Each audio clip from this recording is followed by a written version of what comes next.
Thomas Gale Davidson had always been a thrill seeker. He loved to push his limits and experience new things.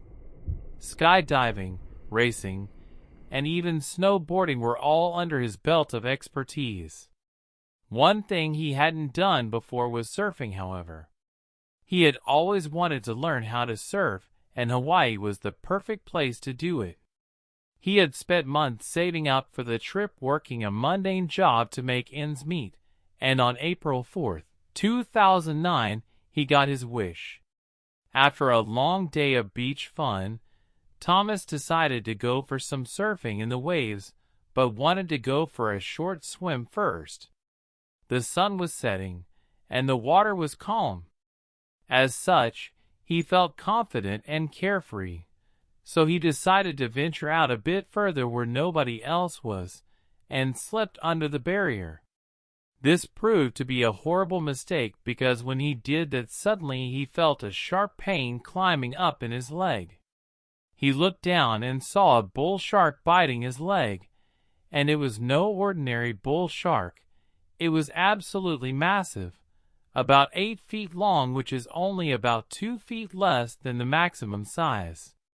At this point, fear and adrenaline must have kicked in because Thomas began fighting for his life with pure ferocity. The pain was excruciating, and Thomas instinctively tried to pull his leg away, but the shark wouldn't let go. The shark began to drag him deeper into the water, and Thomas realized that he was in a fight for his life. He kicked and punched at the shark, but it wouldn't release him. The more he struggled, the tighter the shark's grip became.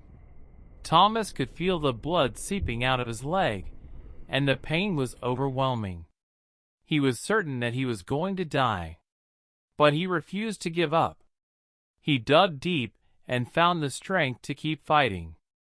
With one final burst of energy, Thomas punched the shark in the nose repeatedly, as hard as he could.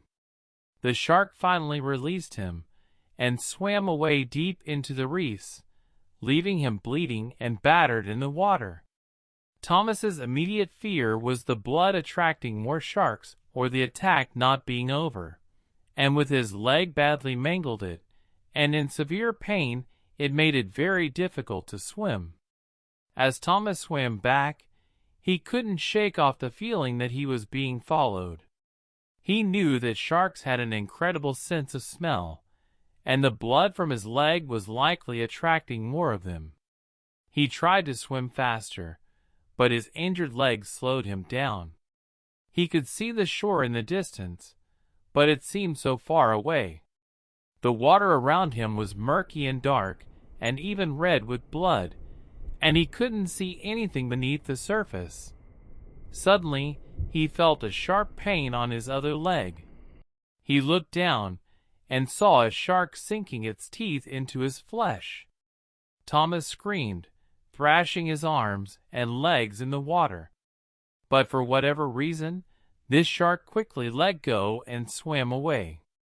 At this point, with 2 damaged legs, there was no possible way for him to swim back to safety.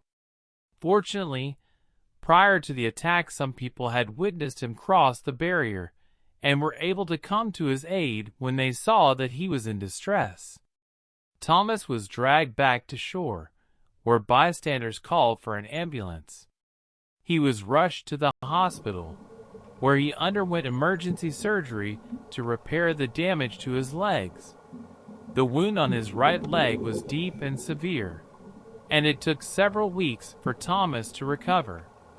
He had to endure excruciating pain, countless surgeries, and physical therapy to regain his strength. Unfortunately, even with all the surgeries, they had to eventually amputate his right leg. He got to keep his left leg, but it had severe nerve damage, and he needs to use a cane to walk even to this day. But through it all, he never lost his love for the ocean and continued to pursue his passion for surfing and thrill-seeking. The attack left Thomas with a permanent reminder of the danger that lurked beneath the ocean's surface. but it also taught him to respect the power of nature and to never take life for granted.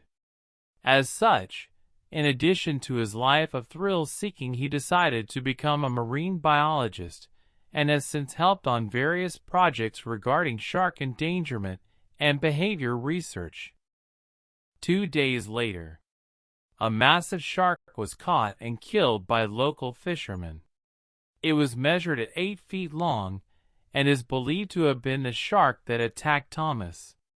This is one of the largest bull sharks ever discovered, and it was swimming so close to the shore where innocent people were playing. This just goes to show that in the wild, dangerous animals can be lurking anywhere, and now you're in their domain and not yours.